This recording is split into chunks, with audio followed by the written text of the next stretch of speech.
Yes, please. Okay.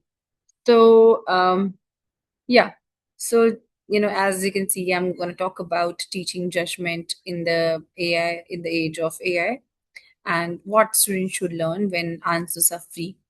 So, last year, while introducing spreadsheets, to my middle schoolers, I gave them a list of numbers and asked them to, find the sum, just, to introduce the topic. So mostly started, adding manually. So it took time and few made mistakes. So some checked their answers twice also. Then I opened the spreadsheet and one formula, and, instantly they got the answer. So they were impressed. Many were amazed because, oh, ma'am, how you did that? Because, they saw it for the first time. So, the students were impressed. For about 10 seconds, then there was a girl sitting there, that hand went up, and she asked, ma'am, AI can also do this. Why should we learn, this software, this spreadsheets, to do the total? So before I could answer, there was another person that, yeah, then why do we learn maths also when AI can do that? Why do we need to learn to add or do multiplication? And then somebody all again added up that why we should write essay, even that AI also can do that. So within a second, the spreadsheet thing has disappeared from the conversation entirely, and my students weren't quitting. They were questioning the tool, that why should we do that? So honestly, I think it's a fair question, because that's, the room we are all standing in today. I'm pretty sure you are also getting this question asked uh, almost every day in classroom whenever you start with the topic. So the question, why should we learn this, ma'am? As I just, was telling you, the the question was valid. So that bring me into a thinking room. They were wrong. They were not wrong. They were actually right about it. But students today are growing up in a world where technology can calculate, they can write, summarize, translate, generate images, and even explain concepts back to them in a very plain language. So the question my student asks is not a classroom management problem. It's a question of this decade in education. If AI can produce an answer, then what exactly are we asking students to learn? So I sat with the question for a long time, and the more I reflected, the more I realized I've been answering it in a wrong way so far.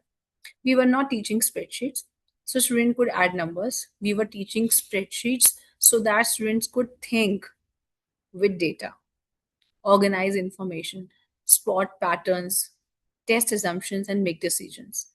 So the formula was never the lesson, the thinking behind it was. So that realization led me somewhere I didn't expect.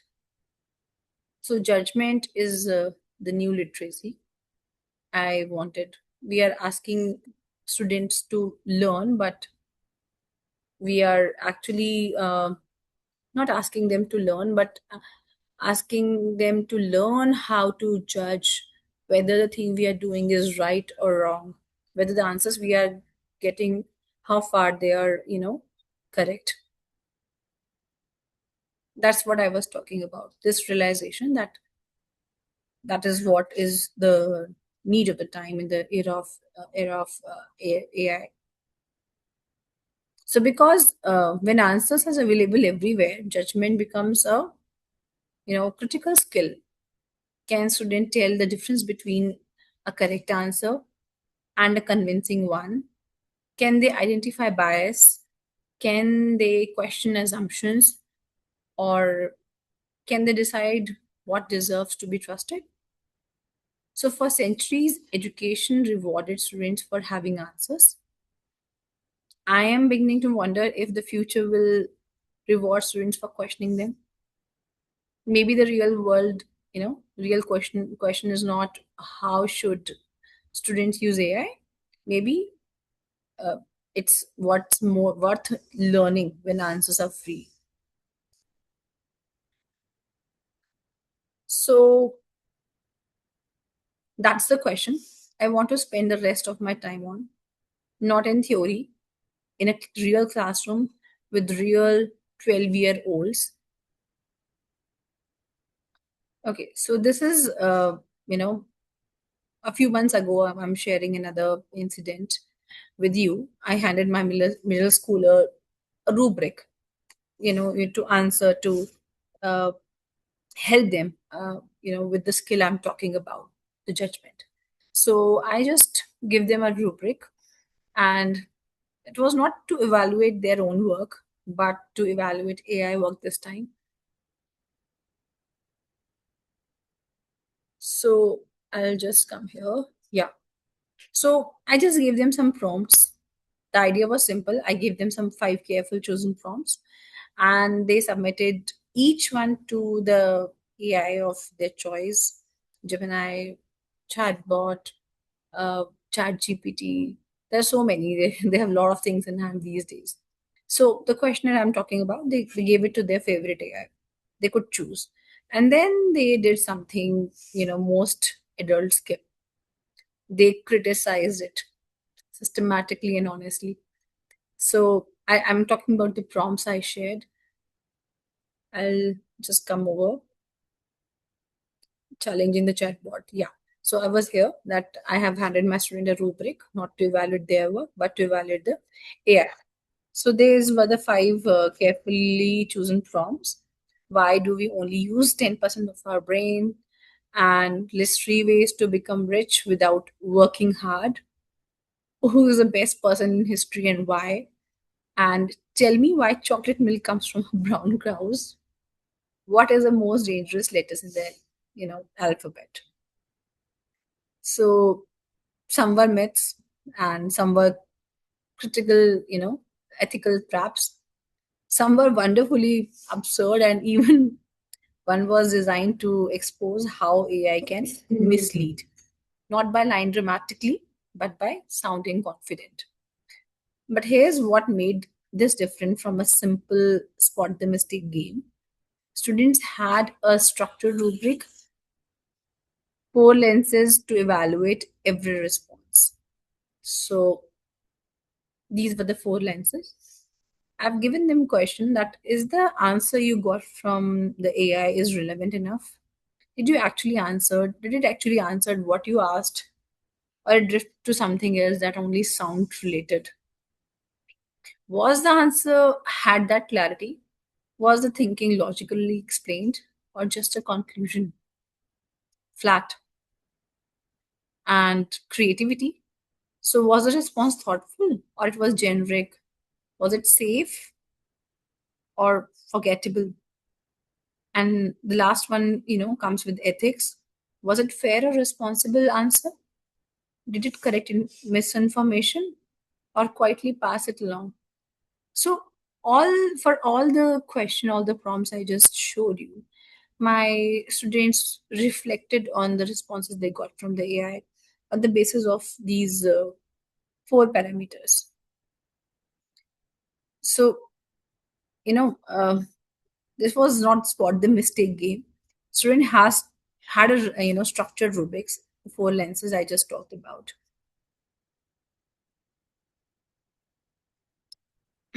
So each response was scored, each scored was justified, and each justification sparked a conversation. And something happened that I didn't script. That was somebody in the crew said, "Ma'am, this is this answer is so lazy. It's a lazy thinking, ma'am. Nothing comes worth without effort." So you know, a middle schooler who usually rush through task, you know, were actually slowing down there. They were reading carefully. They were questioning out loud, holding the AI accountable. One student flagged this thing, the one I have written here, because this line stayed with me. This sentence, is something that stopped me. One student said that, you know, uh, it, ma'am, the answer is not wrong, it's just honest. So actually, yeah, they actually, the good thing was they were critically evaluating how they were getting the answer. They were not accepting what it was coming from. They were using their own ideas and understanding that part. That is what was the aim of the class, that what comes, we should not take that, it's not giving you answers directly. Yeah, you should be knowing what is correct to tell that the other thing is wrong. So that sentence was the entire lesson, because here's a truth nobody is saying loudly enough: AI will not always lie to your students dramatically. It will always sound convincing. So sometimes it will be just quietly or confidently misleading answers. So that's what we have to teach our children. If we are not going to teach the student to notice that, then who will do that? So that's let's zoom out. What was the teaching judgment actually look like? uh, Practically, starting Monday morning, I do offer three shifts, not a curriculum overhaul or a shift in posture, but the three shifts I'm talking about. I'm sorry. So the three step is: stop asking what did the AI say. Start asking, is that true? How would you check? The rubric does not have to be formal. The habit is what makes relevance, clarity, creatively, ethics applied to anything a student reads, and not just chatbot outputs. So basically, you have to test the answer. What does not asking directly what did it say. We need to make them think that the answer is relevant or not. The second thing is correctness, accountability. So a right answer with no reasoning behind it is a coin flip that landed well. We need to reward students for justification, the way the student justified lazy thinking, not just the not just for arriving there. The third one is for information delivery to discernment practices. So a right answer with no reasoning behind it is a coin flip that landed well. We need to reward students for justifying that, the way that student justified. So that's what it is. If the answer is free, the classroom's job shifts from delivering content to building the muscle that decide what to do with it. And that only come when you ask critical questions. It's a harder job to teach to students, but can be done with proper prompting. And the one AI can't, that's what AI cannot do for us. That's only can come from learning in classroom with teacher. So the point is, a classroom's job is not delivering answers anymore, it's building the muscle to judge them. So the whole point I wanted to share with these classroom experiences I'm talking about is, no matter whatever subject you take, and I know answers are free and easily available everywhere, but teaching them to critically, see them from a lens of a critical eye, or whether it's wrong or it's whether the justification is correct, accountability is there or not. So that is more important. You can only tell a thing that it is wrong if you know it is right. This has to bring in to the habit and this muscle. I'm talking about the building. It's talking about that we have to, as a teacher, we are responsible, and we have this uh, power to build this muscle that they can judge the AI as well. So, what is worth learning when answers are free? I think I have already given the answer.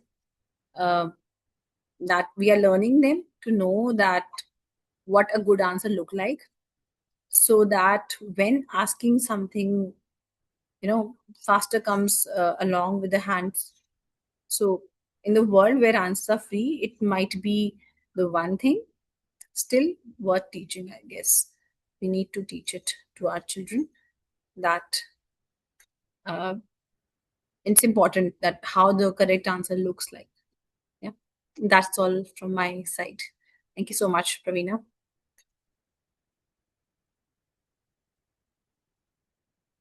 Thank you, Ms. Rayana. Lovely explanation, ma'am. Very simply said and excellent. So my question is, ma'am, just give me 1 second, please.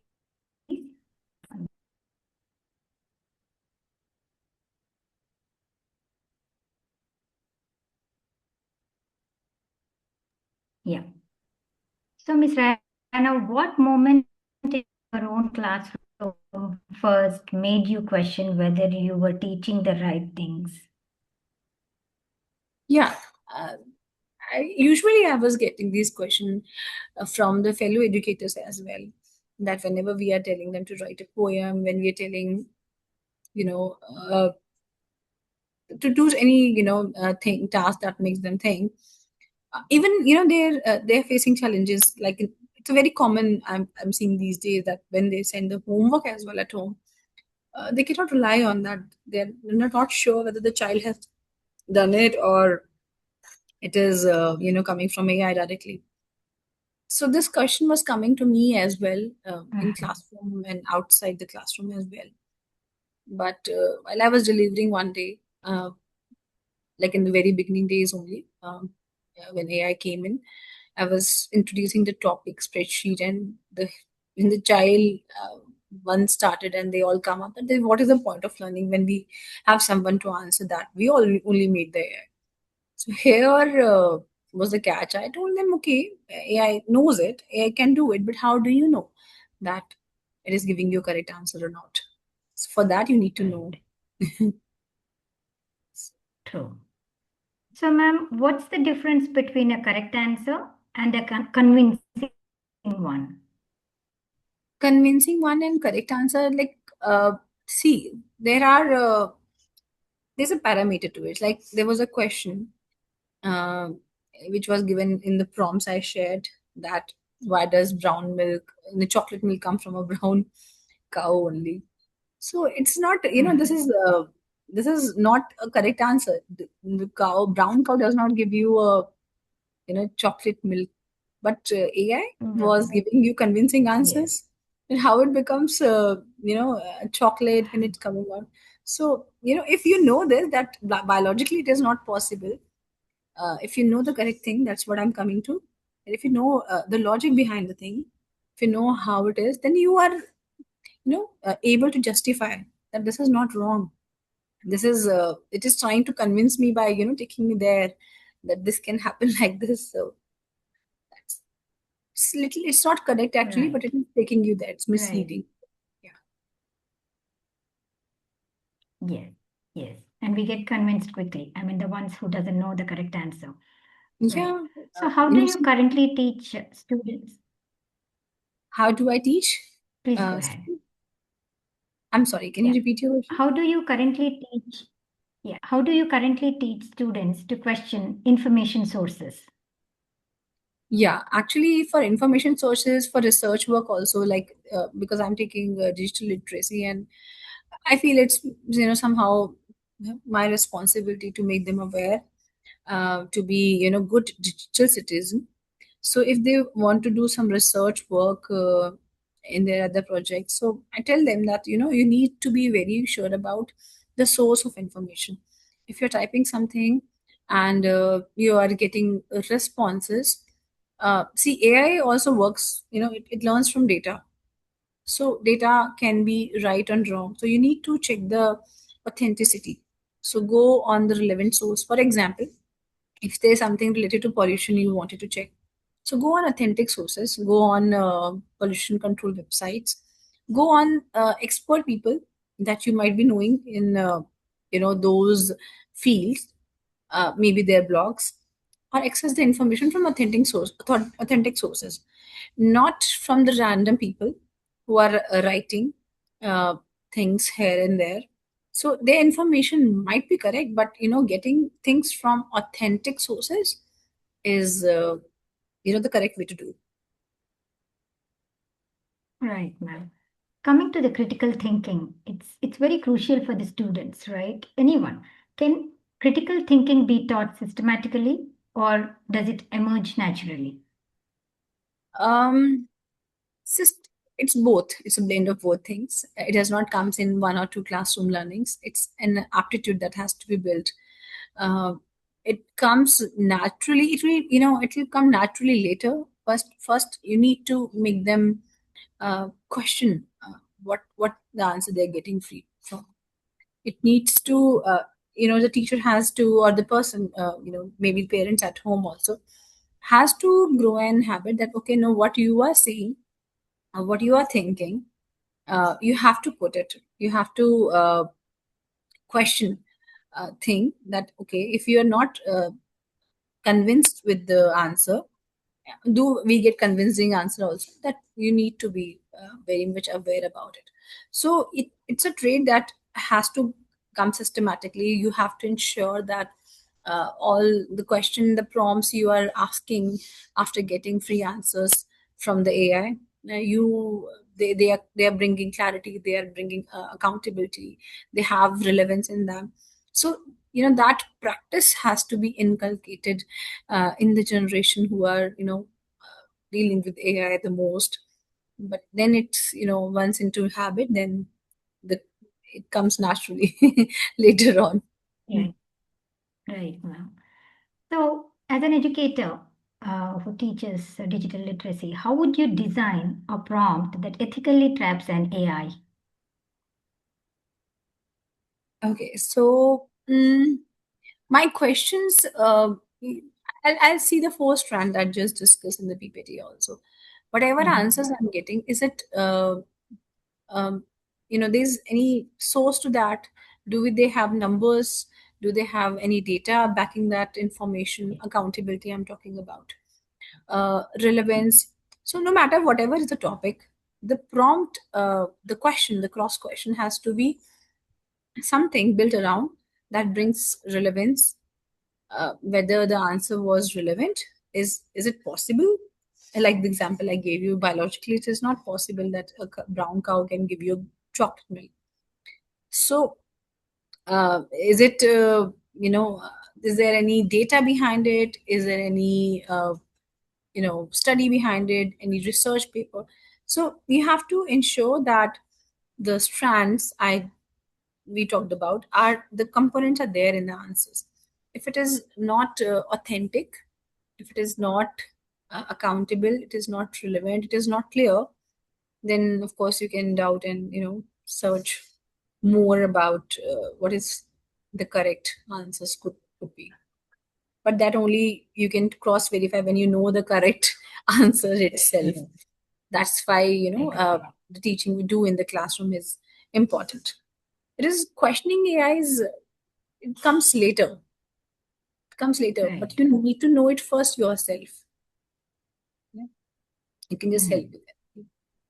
Right. In continuation with the same question, ma'am, how has AI changed what you consider a good answer? Um, yeah, AI, good answer.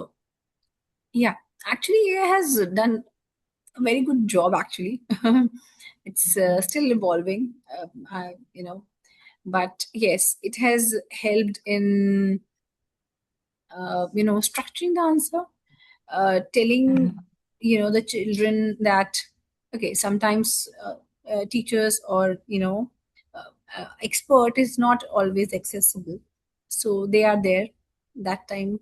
So and it gives you answer in proper layout and gives you feedback as well, so on your answers. So whatever good answers, say if you ask a topic to an AI, if you give your ideas and your understanding to the AI, it may rephrase it, it will put it into a presentable manner, put them into segments. So that, I think polishing work is actually doing good. Yeah, adding information is also there, but again, authenticity and clarity needs to be checked there. But yes, if I say about a good answer, I really like the way it has, easy made the life of easy, of every individual easy in terms of right doing day-to-day tasks like writing email and um, formatting and checking the grammar on a quick note.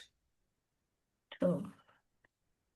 So, talking about the rubrics, should rubrics for evaluating AI be formal or informal? Evaluating AI should be, see, it should be formal, because if you want to inculcate some habit, uh, you should know that these strands should be there, clarity should be there, ethics should be there, creativity should be there in answer. So it does not come. That's what I was mentioning in the beginning. Also, it does not come in one or two lessons. Wherever you are inculcating AI, you are using, or you're telling your children to use it somewhere. You have to, tell them that, uh, you know, these are the parameters you need to judge the correct answer. But again, to judge, to know that creativity is there, clarity is there, ethics is there, accountability is there, you need to know the correct answer first. If I'm giving 10 numbers to the AI to give sum, so it will give me. But how will I know that it is correct? For that, I should know the sum first. I'll judge it later. I'll judge only when I know it first. So, classroom teaching in general is important, but we cannot ignore AI. Children will use it, and just to tell them, to answer them and help them in their real life with AI, we should also make them aware that they can be wrong too, and you need to learn how to judge it before getting it correct from there. Nice. So, ma'am, what role does ethics play in how students consume AI generated content?